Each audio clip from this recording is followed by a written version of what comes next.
ఇప్పుడు ఏం చేస్తున్నారు, ఓడిపోయే సీట్లన్నీ ఇస్తున్నారు బీసీ సోదరులు, గెలిచే సీట్లంతా వాళ్ళ ఒక్క సామాజిక వర్గం ఇచ్చుకుంటున్నారు. అది కరెక్టా? బీసీలకి కడప ఎంపీ ఇవ్వమనండి, ఎవరు ఇవ్వద్దంటున్నారు?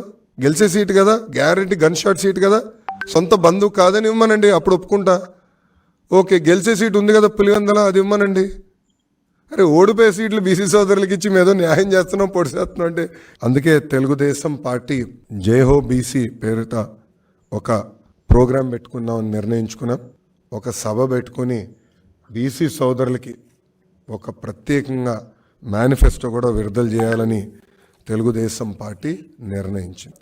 స్థానిక సంస్థల్లో తగ్గించిన 10% రిజర్వేషన్ మళ్ళీ తెలుగుదేశం పార్టీ అధికారంలోకి వచ్చిన తర్వాత బీసీ సోదరులు కల్పిస్తామని కూడా హామీ.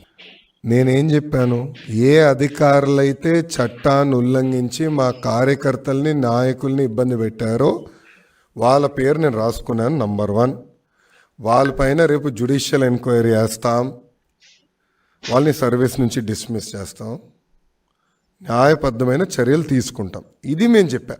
సో ఎక్కడ నేను చట్టాన్ని ఉల్లంఘించా, రాజ్యాంగాన్ని ఉల్లంఘించా? నేను సూటిగా అడుగుతున్నా. అంటే తప్పు చేసిన వాళ్ళు తప్పు చేయలేదని నేను ఒప్పుకోవాలండి. ఓకే, రేపు ఒక పని చేద్దాం, సిఐడి వాళ్ళని స్క్రిప్ట్ పంపించమనండి, నేను చదువుతా. ఎందుకు ఈ గోల? మాకు కూడా ప్రతివ్యూహం ఉంటుంది కదా. అంటే ఇదొక కొత్త ఫ్యాషన్గా మొదలైంది.